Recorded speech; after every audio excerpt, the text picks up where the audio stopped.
we have here a very thick, monumental, heavy volume that contains 12 of this scarce weekly periodical that was issued in London during the First World War.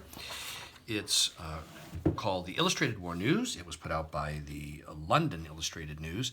It has, each issue is weekly, and this volume here has 3 months from July 14th of 1915, from 3 months on. I'll show you in slightly more detail how each issue is presented or formatted. We start with this cover with a tinted ink with red lettering.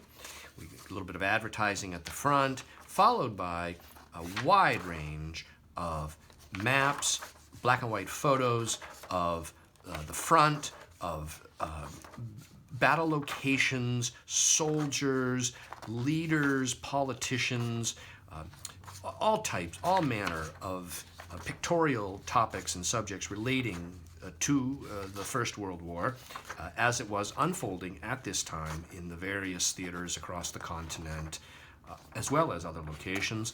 Here at the rear cover then has a little bit of advertising, and we begin the next issue like so. There are stories and images and pictures of early automobiles, aviation, different nationalities, like so, Gallipoli, and this early car here, naval, yeah, it just goes on and on and on. There's hours. Look at all these little huge maps there on the wall. Interesting. Hours of browsing here. First-hand reporting, very interesting, really. It's these types of periodicals, like today, were often discarded shortly after they were read, and it's surprising how uncommon 100-year-old periodicals can be. Even today, you try and find a periodical that's 3 or 4 or 5 years old, and you'll realize that it's not as easy as you might think.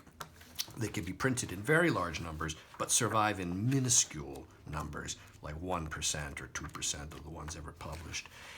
But anyway, here it is. It's in this green period binding, early 20th century, gilt stamped 1915 on the spine, which has done its job to preserve the contents quite well, and it is available now online from me, Brian DeMambro.